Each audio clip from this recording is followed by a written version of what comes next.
Assalamualaikum warahmatullahi wabarakatuh. Oke, teman-teman, kita berlanjut ke pertemuan tentang Animalia ya, Kingdom Animalia. Tepatnya hari ini kita mau bahas tentang film dari Mollusca ya, film Mollusca atau kita sebut dengan hewan lunak ya.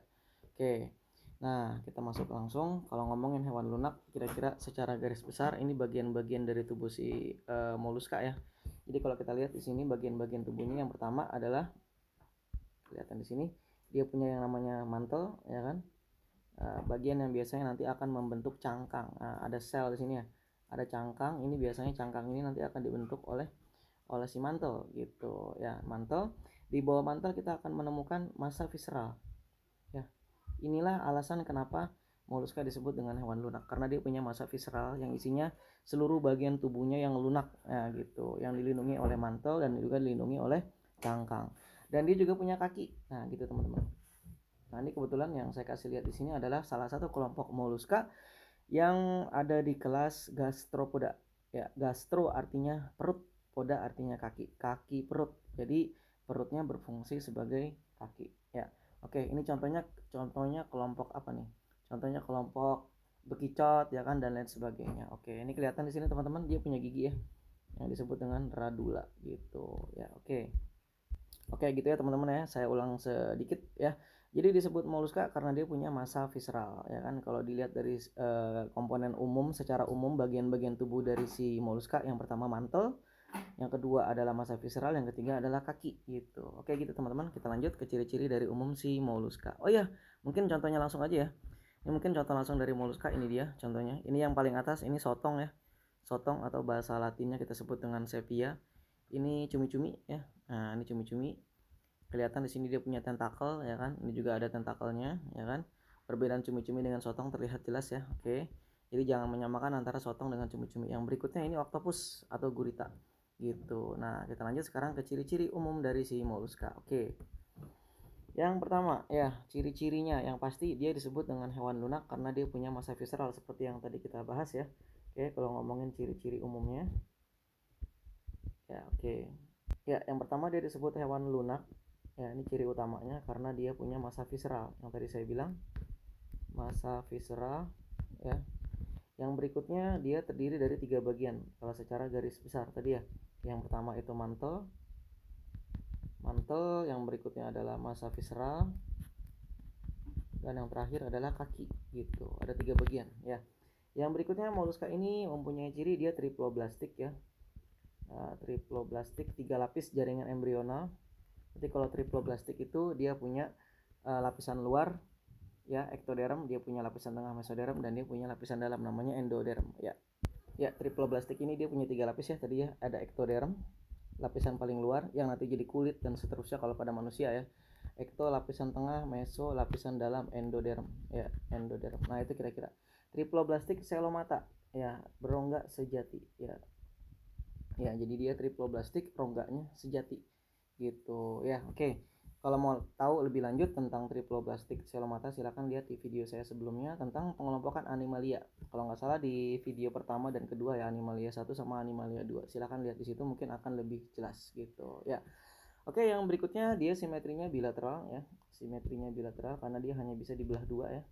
Simetrinya bilateral ya, hanya bisa dibelah dua. Kalau kita lihat nih, si gurita ini, cumi-cumi kan cuma bisa dibelah dua ya, kiri dan kanan ya.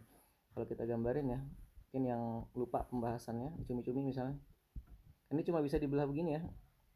Karena kalau dibelah dari samping ini, yang belakangnya nggak kebagian mata, tapi kalau kita belah dari tengah gini ya, kiri dan kanan kebagian, sama-sama kebagian mata. Jadi simetrinya dia bilateral gitu. Oke, yang berikutnya ciri-cirinya lagi. Jadi kelompok mereka ini biasanya sistem pencernaannya sudah sempurna ya. Pencernaannya sudah sempurna ya kan. Ini ciri-ciri tambahannya, pencernaan sudah sempurna. Oke. Terus mereka peredaran darahnya terbuka. Peredaran darahnya terbuka kecuali beberapa, kecuali kelompok cephalopoda. Nah, cephalopoda kelompok gurita itu ya. Cephalopoda itu peredaran darahnya sudah tertutup. Nah, kecuali ini. Jadi mungkin agak sedikit berbeda di kelompok cephalopoda. Sefal itu artinya kepala, poda itu kaki, kepala kaki, maksudnya itu kakinya ada di kepala gitu. Kayak cumi-cumi kan kakinya ada di kepala tuh. Ini gurita misalnya, ini kakinya, nah ya kan, ini kepala gitu. Sefalopoda kakinya di kepala gitu ya. Oke, ini berbeda, agak sedikit berbeda gitu. Yang berikutnya, alat ekskresi mereka sudah ginjal ya, ekskresinya sudah ginjal, alat ekskresinya ginjal, sudah punya ginjal. Berikutnya, alat respirasi mereka adalah insang ya, karena umumnya mereka hidup di air ya, insang ya kan. Nah, alat respirasinya insang gitu ya. Oke, mungkin beberapa ada kelompok siput yang bisa bernapas juga dengan paru-paru ya, bernapas juga dengan paru-paru, yang lebih banyak hidup di darat ya kan. Itu ya, kira-kira itu. Berikutnya, oke, saya rasa itu udah cukup lengkap ya ciri-ciri dari si si moluska ini. Saya ulangi, yang pertama dia hewan lunak karena dia punya massa visceral ya kan. Yang kedua, dia punya 3 bagian tubuh kalau dilihat secara garis besar. Mantel yang paling luar ya kan, kadang mantel ini membentuk yang namanya cangkang gitu ya. Di dalamnya ada massa visceral dan di bawahnya ada kaki gitu. Dia triple plastik selomata, triple plastik karena dia punya 3 jaringan embrional ketika tahapan gastrula ya kan, yaitu ektoderm, mesoderm, dan endoderm ya. Dan dia selomata berongga sejati gitu. Dia simetri bilateral, hanya bisa dibelah dua ya, dan simetrinya dibelah dua aja. Pencernaannya sempurna ya kan, peredaran darahnya terbuka ya, jadi dia belum punya pembuluh darah kecuali cephalopoda. Cephalopoda itu kelompok dari gurita, cumi-cumi, sotong ya kan. Alat ekskresinya ginjal, alat respirasinya insang, secara umum insang karena mereka rata-rata hidupnya di air gitu ya. Oke, kita lanjutkan yang berikutnya, pengelompokan mereka dibagi berdasarkan, salah satunya berdasarkan kaki ya, berdasarkan kakinya salah satunya ya kan, yaitu menjadi 5 kelas gitu. Umumnya sih dibagi menjadi 5 kelas, tapi rata-rata sih dengan menguasai 3 kelas saja kayaknya udah cukup teman-teman ya. Yang pertama, oke, ada 5 kelas untuk kelompok si ini ya. Ini saya jelasin secara lengkap ya. Ada kelompok, ada 5 kelas ya, 5 kelas dari moluska ya. Oke, nah yang 5 kelas dari si moluska, yang pertama itu adalah yang yang agak jarang kita lihat mungkin ya, yang agak jarang kita lihat itu adalah kelompok Amphineura. Saya kasih lihat gambarnya aja ya. Ini kelompok yang pertama, Amphineura. Saya jelasin lengkap aja ya, karena kalau kita hanya belajar 3 kelas yang sering keluar ntar repot juga ya ketika tiba-tiba keluar soal. Ini contohnya chiton, saya jelaskan sekilas aja. Nah, kayak gimana gambar dari si chiton, kita lihat gambarnya. Oke, ini si chiton, sebentar teman-teman saya cari dulu. Nah, ini dia. Oke, chiton. Oke, saya udah siapin tadi. Nah, ini dia.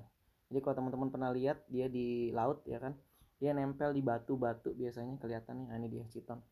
Ada 8 lempeng kalau nggak salah, 1 2 3 4 5 6 7 8. Ada 8 lempeng kalau teman-teman pernah lihat. Ini chiton namanya. Struktur dari si chiton, dia punya lempeng-lempengan ya di bagian atasnya si chiton ini. Bentar ya. Nah, ini dia chiton. Oke. Contoh dari kelompok Amphineura. Nah, ini kalau di sini kita lihat di Wikipedia contohnya ya. Nah, ini kalau dilihat dia punya bagian tubuh yang lunak cuma tertutup oleh cangkang ya. Adalah moluska dengan berbagai ukuran gitu. Kelompok Polyplacopora atau juga disebut dengan Amphineura boleh juga. Jadi teman-teman boleh nyebut dengan Amphineura, boleh juga disebut dengan Polyplacopora. Ada sekitar 430 spesies gitu ya, yang dari fosil-fosil yang dikenali. Jadi macam-macam nih gitu ya, atau disebutnya juga dikenal dengan sama nama buayan laut atau cangkang mantel ya. Jadi penyebutannya banyak gitu ya. Oke. Kita memiliki cangkang yang terdiri dari 8 pelat atau katup cangkang terpisah gitu, saling tumpang tindih ya kan. Nah, jadi itu kira-kira gambarannya tentang chiton ya. Oke. Jadi boleh teman-teman sebut dengan Amphineura, boleh juga teman-teman sebut dengan Polyplacopora. Tapi ini jarang ya. Jarang maksudnya tidak umum gitu, tidak umum kalau misalnya keluar di soal ini jarang gitu. Nah, tapi nggak masalah, kita belajar aja ini biar nanti ketika keluar soal kan enak gitu ya. Oke, ini chiton, yang penting udah tahu gambarnya tadi. Yang kedua adalah kelompok dari, ini juga jarang keluar ya kan, jarang keluar di soal biasanya untuk kelompok kedua ini, yaitu kelompok Scapopoda ya. Scapopoda ya, ini mirip kayak gading ya, mirip kayak gading, mungkin saya kasih lihat gambarnya ntar. Scapopoda ya, cek dulu. Nah ini contohnya Dentalium. Dentalium apa nih ya, kelompok Dentalium ini kelihatan di sini teman-teman ya, ini dia Scapopoda. Nah, kelihatan ya, mirip kayak gading gajah ya. Nah, gading gajah dia siput nih, mirip kayak siput ya, kayak siput ya, cuma sebutannya orang sering nyebut dengan siput gading ya kan, mirip kayak gading gajah ya, memiliki cangkang ya kan, berbentuk gading, hidupnya di laut juga sama ya, contohnya Dentalium. Nah, ini dia. Oke, ini kelompok kedua Scapopoda, contohnya Dentalium. Oke, yang berikutnya yang kelompok ketiga, kelas yang ketiga adalah ini apa namanya, nah ini udah mulai yang terkenal semua nih, mulai 3, 4, 5 ini sudah kelompok-kelompok yang terkenal ya, yaitu Gastropoda yang berikutnya. Gastro artinya perut, poda itu artinya kaki, jadi perutnya berfungsi sebagai kaki. Nah ini berarti kelompok golongan-golongan siput gitu, kakinya di perut, kelompok-kelompok siput ya. Macam-macam nih, kayak siput yang sering kita lihat ya kan, siput air ya kan, Limnea ya kan, terus siput apa namanya, bekicot ya kan, Achatina ya kan, Achatina nama latinnya. Oke, Achatina. Ini siput air ya kan, ini bekicot gitu. Ada juga siput telanjang. Jadi kalau teman-teman ngelihat siput nggak ada cangkangnya, nah itu contoh dari siput yang nggak punya cangkang itu ya. Contoh dari moluska dari kelompok gastropoda yang tidak punya cangkang, namanya siput telanjang atau kita sebut dengan vaginula.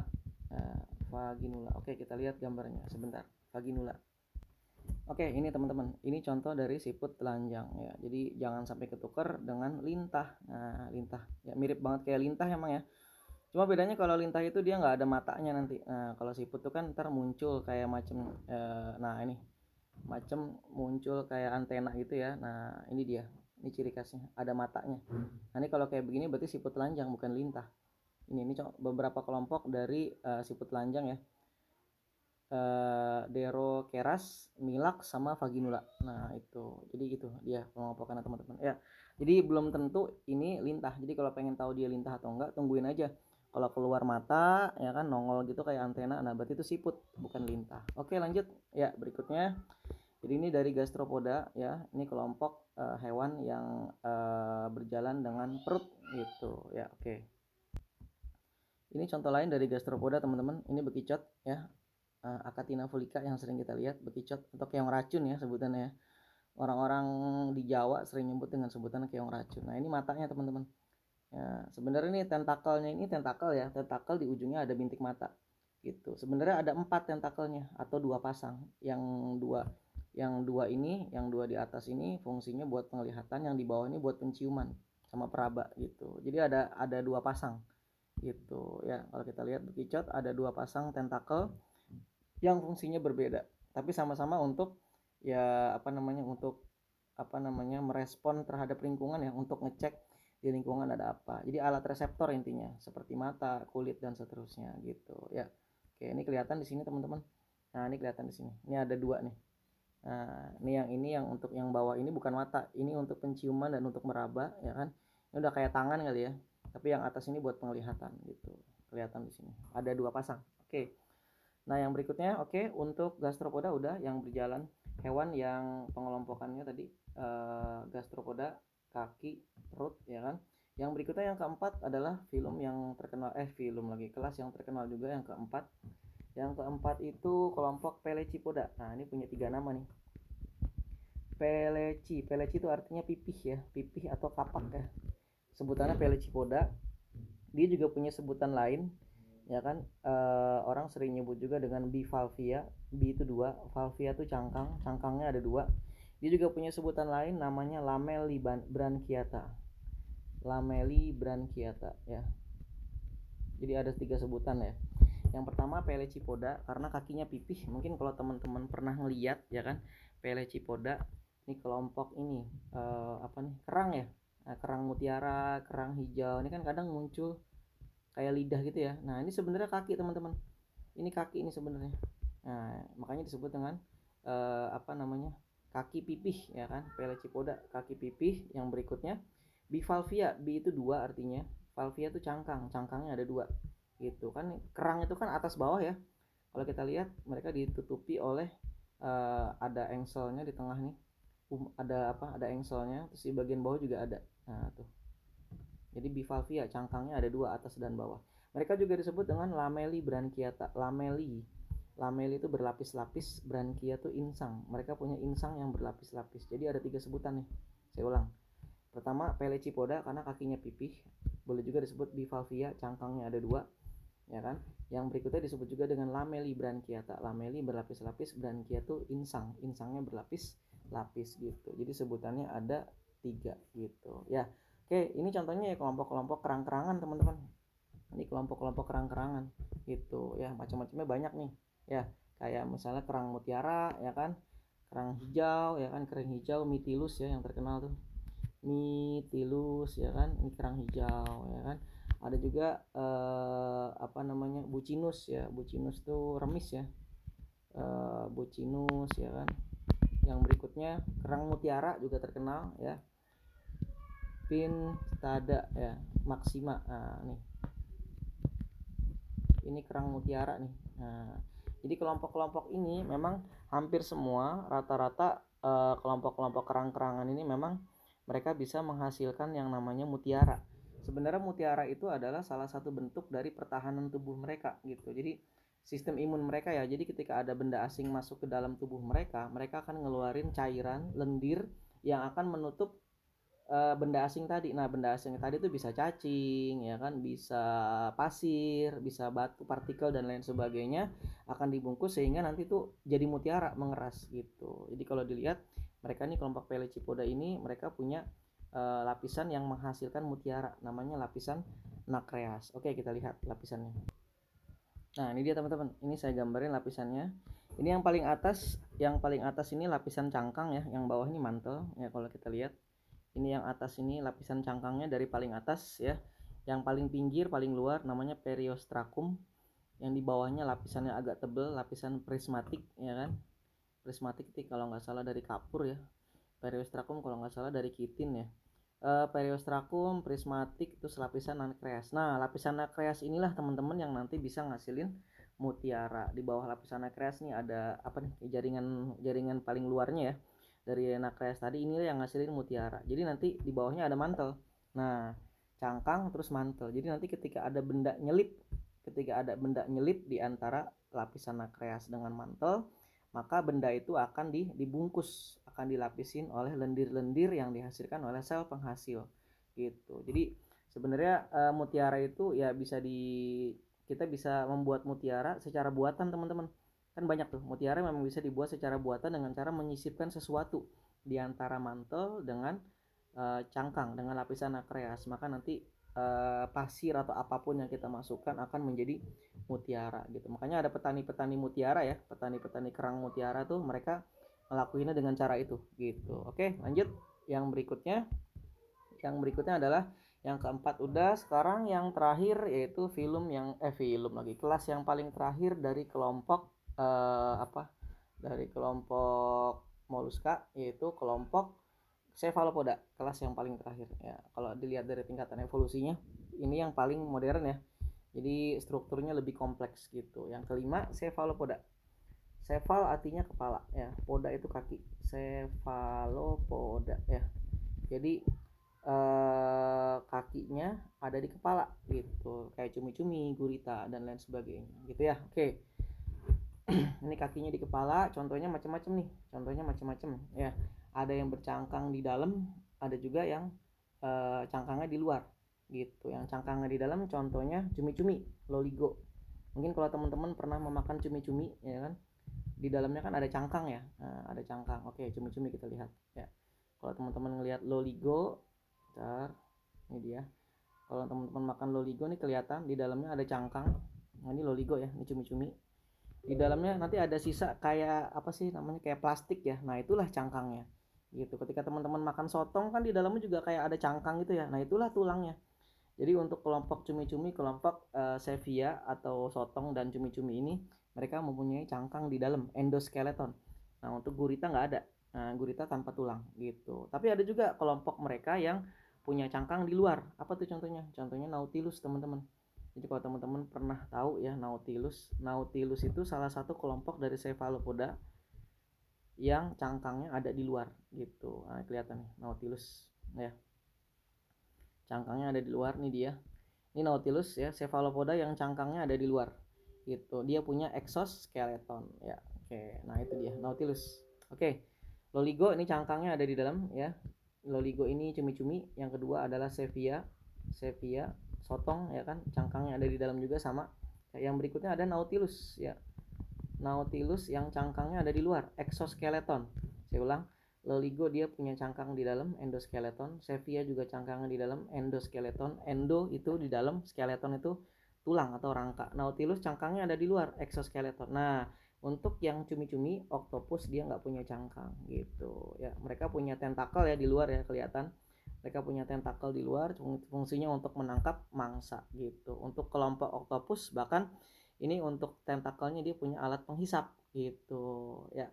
Dan mereka juga punya, kalau mereka ini punya ciri khas apa namanya, mereka punya ini alat kantong tinta. Jadi ketika mereka merasa terganggu, mereka akan mengeluarkan tinta ya kan, supaya nggak kelihatan ya. Ketika tinta dikeluarin, nah, mereka bisa kabur gitu. Mereka bergerak juga dengan menggunakan aliran air ya. Jadi mereka punya sifon, yang sifon itu bisa terisi air dan nanti air itu bisa disemprotkan keluar ya. Ada yang punya endoskeleton ya, endoskeleton ini tadi yang udah saya sebutin ya, yang punya endoskeleton itu kelompok Loligo, Sevia, Loligo sama Sevia. Ada juga yang punya exoskeleton ya, exoskeleton yaitu kelompok Nautilus ya kan. Yang berikutnya mereka punya sifon ya. Sifon ini bisa digunakan untuk menyemprotkan air keluar ya kan, sehingga mereka bisa bergerak dengan sangat cepat gitu ya. Terus mereka juga punya kantung tinta ya kan, yang fungsinya untuk pertahanan tubuh ya. Ketika mereka kantung pertahanan tubuh, pertahanan diri ya. Jadi ketika mereka dalam kondisi mencekam, terancam, mereka ngeluarin tinta. Terus sifonnya menyemprotin air sehingga mereka bisa bergerak yang dengan sangat cepat gitu ya. Mereka juga punya kromatofor, teman-teman. Mereka juga punya kromatofora. Kromatofora ini dimana mereka, mungkin kalau teman-teman pernah lihat yang namanya apa sih namanya, pernah lihat yang namanya apa tuh, bunglon ya. Dia bisa mengubah warna disesuaikan dengan lingkungan. Mereka juga bisa gitu. Mereka juga bisa ya. Mungkin teman-teman bisa cari di YouTube, cek aja ya kan, kromatofor ya, gimana proses si Loligo Sevia itu bisa mengubah warnanya berdasarkan lingkungan gitu. Mereka juga punya mata yang paling sempurna di antara semua kelompok ya kan. Mata yang sempurna ya di antara semua kelompok karena mereka sudah punya lensa gitu ya. Mulutnya ada rahangnya ya, mulut dengan rahang. Mulut dengan rahang. Makanya pernah dengar cerita tuh, di mana waktu itu saya dengar cerita di Cina waktu itu sempat nelayan-nelayan itu takut untuk melaut karena ada cumi-cumi yang ukuran besar dan itu bisa menghancurkan perahu, bahkan menggigit gitu. Sampai ada yang makan juga kalau nggak salah. Pokoknya sadis dah pokoknya gitu ya. Nah, untuk cumi-cumi itu, cumi-cumi sama gurita mereka punya tentakel ya.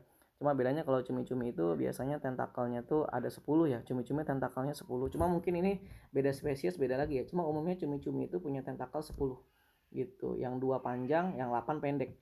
2 panjang, 8 pendek. Gurita, Sevia juga sama ya. Kalau gurita ya kan, gurita ini 8 tentakel sama panjang gitu, tapi dilengkapi dengan alat hisap. Saya ulang, Loligo Sevia mereka punya tentakelnya ada 10, 2 panjang, 8 pendek gitu ya. Kalau untuk gurita 8 tentakel semuanya sama panjang. Tapi mereka dan mereka punya alat isap gitu. Jadi bisa ngisap ya. Dan mereka umumnya nokturnal, teman-teman. Apa sih nokturnal? Nokturnal itu mereka punya nokturnal itu mereka biasanya nyari makannya malam. Nah, ini cumi-cumi nih. Semua tentakelnya ada 8. Gurita ada 8 tentakelnya dan mereka sama panjang, ada alat menghisapnya. Ini untuk si cumi-cumi yang atas ini sotong sama ya, mereka punya 10 tentakel ya kan, duanya panjang. Nah, kelihatan di sini sama ya. Nah, duanya panjang. Ini lagi ngambil udang, ini yang di bawah lagi ngambil ikan gitu. Sepertinya ini cumi-cumi raksasa ya. Oke, mungkin itu aja teman-teman ya untuk apa namanya, tentang moluska ya. Mungkin nggak banyak yang saya sampaikan, kira-kira seperti itu ya kan. Kalau fungsi-fungsinya manfaat mereka saya yakin teman-teman udah tahu ya kan, penghasil mutiara, sumber protein ya kan, terus apalagi cangkang moluska juga bisa digunakan buat hiasan dan seterusnya. Oke, semoga bermanfaat. Terima kasih. Assalamualaikum warahmatullahi wabarakatuh.